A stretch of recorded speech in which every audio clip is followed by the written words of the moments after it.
ਬਾਬਾ ਸ਼੍ਰੀ ਚੰਦ ਜੀ ਦੇ ਅਵਤਾਰ ਦੇ ਸਮੇਂ ਹੀ ਉਹਨਾਂ ਦੇ ਸੀਸ 'ਤੇ ਸੁਨਹਿਰੀ ਬਾਵਰਾਨਾ, ਕੰਨ ਵਿੱਚ ਮਾਸ ਦਾ ਮੁੰਦਰਾ ਅਤੇ ਤਨ 'ਤੇ ਭਭੂਤੀ ਕੁਦਰਤੀ ਹੀ ਮਲੀ ਹੋਈ ਸੀ। ਉਹਨਾਂ ਦਾ ਜਨਮ ਧੰਨ ਗੁਰੂ ਨਾਨਕ ਦੇਵ ਜੀ ਸੱਚੇ ਪਾਤਸ਼ਾਹ ਦੇ ਘਰ ਸੁਲਤਾਨਪੁਰ ਲੋਧੀ ਵਿਖੇ 1551 ਬਿਕਰਮੀ ਨੂੰ ਹੋਇਆ। ਸਾਰੇ ਸੁਲਤਾਨਪੁਰ ਵਿੱਚ ਇਸ ਬਾਲਕ ਦੇ ਜਨਮ ਦੀ ਖਬਰ ਝੱਟ-ਪੱਟ ਕੁਝ ਘੜੀਆਂ ਵਿੱਚ ਹੀ ਫੈਲ ਗਈ। ਘਰ ਘਰ ਚਰਚਾ ਹੋਣ ਲੱਗੀ ਕਿ ਜੈ ਰਾਮ ਜੀ ਦੇ ਮਹਿਲ ਬੀਬੀ ਨਾਨਕੀ ਦੇ ਘਰ ਉਸ ਦੇ ਭਤੀਜੇ ਨੇ ਜਨਮ ਲਿਆ ਹੈ। ਕੁਝ ਸਮਾਂ ਪਹਿਲਾਂ ਮਾਤਾ ਸੁਲੱਖਣੀ ਜੀ ਨੂੰ ਸੁਪਨੇ ਦੇ ਵਿੱਚ ਸ਼ਿਵਜੀ ਮਹਾਰਾਜ ਦੇ ਦਰਸ਼ਨ ਹੋਏ ਸੀ। ਫੁੱਫੜ ਜੈ ਰਾਮ ਜੀ ਦਾ ਵੀ ਚਾਵਾਂ ਵਿੱਚ ਪੈਰ ਜ਼ਮੀਨ 'ਤੇ ਨਹੀਂ ਲੱਗ ਰਿਹਾ ਸੀ। ਸੋ ਇਸ ਤਰ੍ਹਾਂ ਸਭ ਪਰਿਵਾਰ ਖੁਸ਼ੀਆਂ ਵਿੱਚ ਰੰਗਿਆ ਗਿਆ। ਨਾਨਾ ਮੂਲਚੰਦ, ਨਾਨੀ ਚੰਦੋ ਰਾਣੀ ਵੀ ਪ੍ਰੇਮੋ ਮਹਿਰੀ ਸਮੇਤ ਪੁੱਜੇ ਹੋਏ ਸੀ। ਦੋਵੇਂ ਨਾਨਾ ਨਾਨੀ ਦਿਲ ਖੋਲ੍ਹ ਕੇ ਖਰਾਇਤਾਂ ਵੰਡ ਰਹੇ ਸੀ। ਆਪੋ ਵਿੱਚ ਦੋਹਾਂ ਪਰਿਵਾਰਾਂ ਨੇ ਵਧਾਈਆਂ ਦਿੱਤੀਆਂ ਵੀ ਅਤੇ ਲਈਆਂ ਵੀ। ਪੰਡਤ ਹਰਦਿਆਲ ਜੀ ਨੂੰ ਸੱਦ ਕੇ ਪੱਤਰੀ ਫੋਲੀ ਗਈ ਅਤੇ ਨਾਂ ਸ਼੍ਰੀ ਚੰਦ ਰੱਖਿਆ ਗਿਆ। ਸਤਿਗੁਰੂ ਨਾਨਕ ਦੇਵ ਜੀ ਮਹਾਰਾਜ ਵੀ ਬਾਲਕ ਤੋਂ ਰੀਝਾਂ ਨਿਸ਼ਾਵਰ ਕਰ ਰਹੇ ਸਨ। ਆਉਣ ਵਾਲੇ ਸਮੇਂ ਉੱਤੇ ਝਾਤੀ ਮਾਰ ਕੇ ਦੱਸ ਰਹੇ ਸੀ ਕਿ ਇਸ ਸ਼੍ਰੀ ਚੰਦ ਬੱਚੇ ਦਾ ਸਿਆਂ ਚੰਦਾ ਜਿੰਨਾ ਪ੍ਰਕਾਸ਼ ਹੋਵੇਗਾ। ਇਹ ਬੜਾ ਭਜਨੀਕ ਤੇਜਸਵੀ ਬਾਲ ਬ੍ਰਹਮਚਾਰੀ ਹੋਵੇਗਾ। ਅਸਾਂ ਗ੍ਰਹਿਸਥ ਧਰਮ ਨੂੰ ਪ੍ਰਧਾਨਤਾ ਦਿੱਤੀ ਹੈ, ਪਰ ਇਹ ਜਤ ਸਤ ਤਪ ਤਿਆਗ ਦੇ ਪੂਰਨੇ ਪਾ ਕੇ ਦੁਨੀਆ 'ਤੇ ਉਦਾਸੀ ਭੇਖ ਨੂੰ ਚਮਕਾਏਗਾ। ਗੁਰੂ ਨਾਨਕ ਪਾਤਸ਼ਾਹ ਸੁਲਤਾਨਪੁਰ ਵਿਖੇ ਭੈਣ ਨਾਨਕੀ ਜੀ ਪਾਸ ਰਹਿੰਦੇ ਸੀ। ਇਸ ਲਈ ਬਾਬਾ ਸ਼੍ਰੀ ਚੰਦ ਜੀ ਮਹਾਰਾਜ ਦਾ ਜਨਮ ਸੁਲਤਾਨਪੁਰ ਲੋਧੀ ਵਿੱਚ ਹੋਇਆ।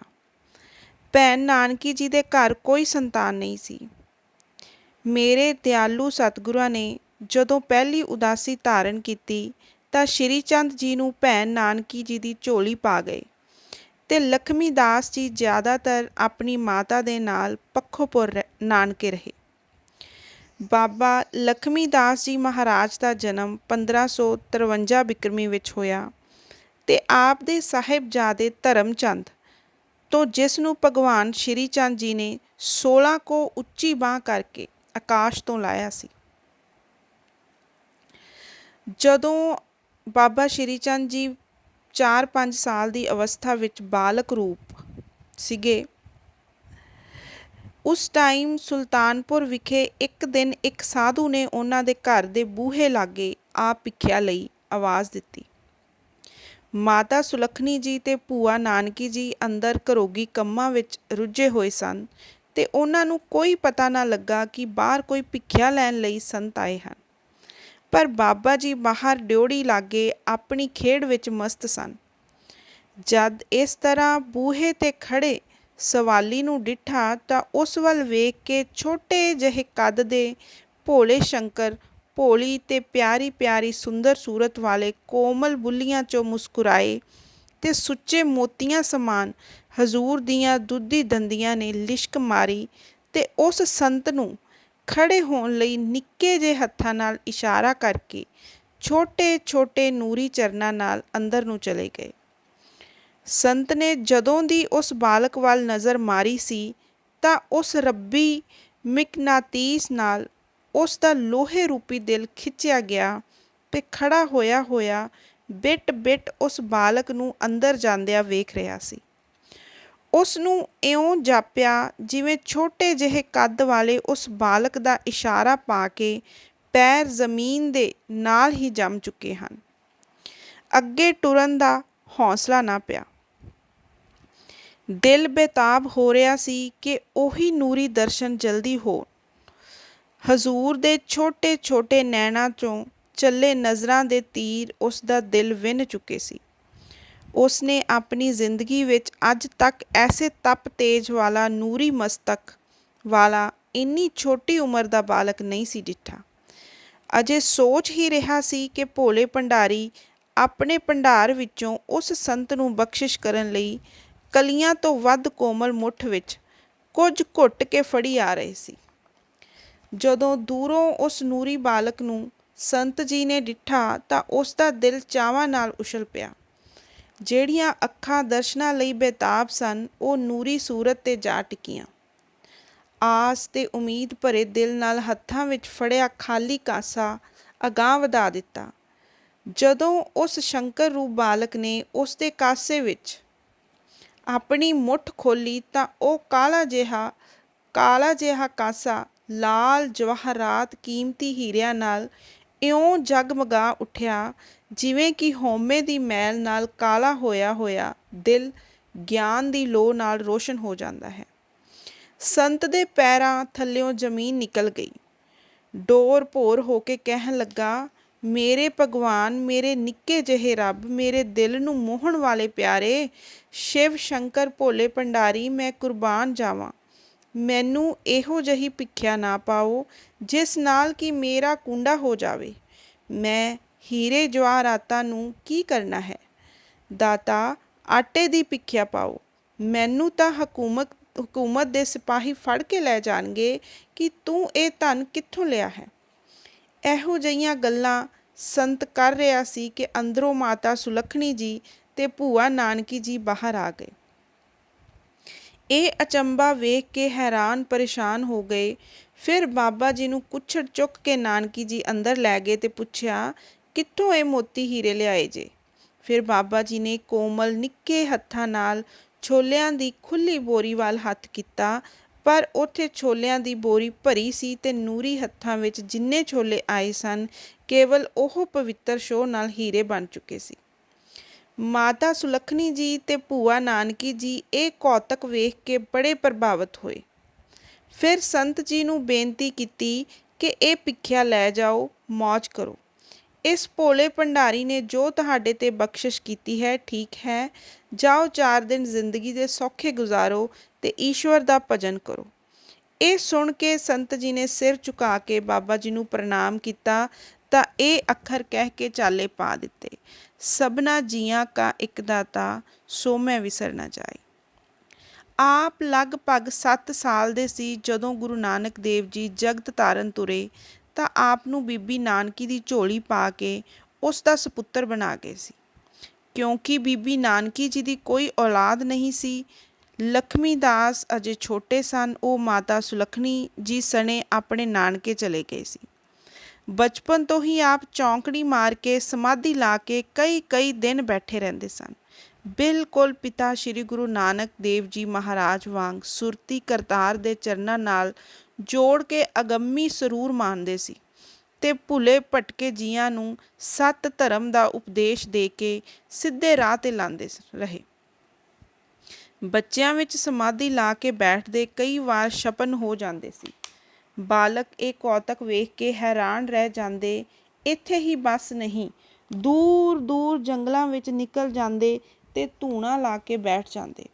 ਸ਼ੇਰ, ਚੀਤੇ ਤੇ ਹੋਰ ਕਈ ਭਿਆਨਕ ਜੰਗਲੀ ਜਾਨਵਰ ਆਪ ਦੀਆਂ ਪਰਿਕਰਮਾ ਕਰਕੇ ਆਪ ਦੇ ਚਰਨਾਂ ਤੇ ਨਮਸਕਾਰ ਕਰਕੇ ਬੈਠ ਜਾਂਦੇ ਸੀ। ਕਈ ਵਾਰ ਸ਼ੇਰ, ਬੱਕਰੀ, ਹਾਥੀ, ਲੇਲੇ, ਬਘਿਆੜ ਇਕੱਠੇ ਆਪ ਦੇ ਪਾਸ ਕਿੰਨਾ ਸਮਾਂ ਬੈਠੇ ਰਹਿੰਦੇ। ਆਪ ਨੇ ਜਿੱਥੇ ਇਨਸਾਨਾਂ ਨੂੰ ਰਾਹੇ ਪਾਇਆ, ਉੱਥੇ ਨਾਲ ਹੀ ਪਸ਼ੂਆਂ ਤੇ ਖੂਨਖਾਰ ਜਾਨਵਰਾਂ ਨੂੰ ਵੀ ਆਪਣੀ ਸ਼ਕਤੀ ਦੁਆਰਾ ਪ੍ਰੇਮ ਪਿਆਰ ਦਾ ਸਬਕ ਦਿੱਤਾ। ਆਪ ਰਿੱਧੀਆਂ ਸਿੱਧੀਆਂ ਦੇ ਮਾਲਕ ਸਨ। ਲੋਕਾਂ ਨੇ ਕਈ ਵਾਰ ਆ ਕੇ ਜੈ ਰਾਮ ਤੇ ਬੇਬੇ ਨਾਨਕੀ ਨੂੰ ਦੱਸਿਆ ਕਿ ਤੁਹਾਡਾ ਨਿੱਕਾ ਜਿਹਾ ਬਾਲਕ ਹਾਥੀਆਂ, ਸ਼ੇਰਾਂ ਨਾਲ ਜੱਫੀਆਂ ਪਾ ਕੇ ਕਈ ਪ੍ਰਕਾਰ ਦੀਆਂ ਖੇਡਾਂ ਕਰਦਾ ਹੈ। ਜਿਸ ਤੋਂ ਘਬਰਾ ਕੇ ਕੁਝ ਬੰਦੇ ਆਪ ਨੂੰ ਲਿਆਉਣ ਲਈ ਜੰਗਲਾਂ ਵਿੱਚ ਭੇਜੇ।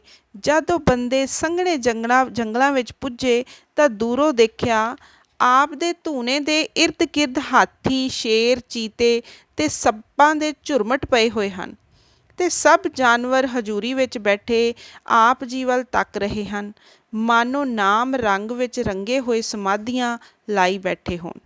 ਇਸ ਕੌਤਕ ਨੂੰ ਵੇਖ ਕੇ ਉਹ ਬੰਦੇ ਖੌਫ ਖਾ ਕੇ ਵਾਪਸ ਆ ਗਏ ਤੇ ਆਪੋ ਵਿੱਚ ਵਿਚਾਰਾ ਕਰਦੇ ਕਿ ਇਹ ਕੋਈ ਆਮ ਸ਼ਕਤੀ ਸੰਸਾਰ ਵਿੱਚ ਆਈ ਹੈ, ਕਿ ਇਹ ਕੋਈ ਮਹਾਨ ਸ਼ਕਤੀ ਸੰਸਾਰ ਵਿੱਚ ਆਈ ਹੈ, ਜਿਸ ਪਾਸ ਬੈਠ ਕੇ ਏਡੇ ਬਲੀ ਤੇ ਜ਼ਹਿਰੀਲੇ ਜਾਨਵਰ ਵੀ ਇਸ ਤਰ੍ਹਾਂ ਹਾਜ਼ਰੀ ਭਰਦੇ ਹਨ।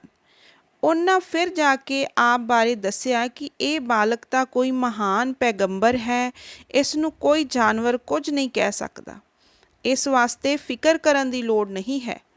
ਬੇਬੇ ਨਾਨਕੀ ਪਹਿਲੇ ਵੀ ਇਹ ਸਮਝਦੀ ਸੀ ਕਿ ਇਹ ਕੋਈ ਅਵਤਾਰੀ ਬਾਲਕ ਹੈ, ਪਰ ਅੱਜ ਇਹ ਚਮਤਕਾਰ ਵੇਖ ਕੇ ਬੇਬੇ ਨਾਨਕੀ ਦੇ ਸਾਰੇ ਸੰਦੇਹ ਦੂਰ ਹੋ ਗਏ।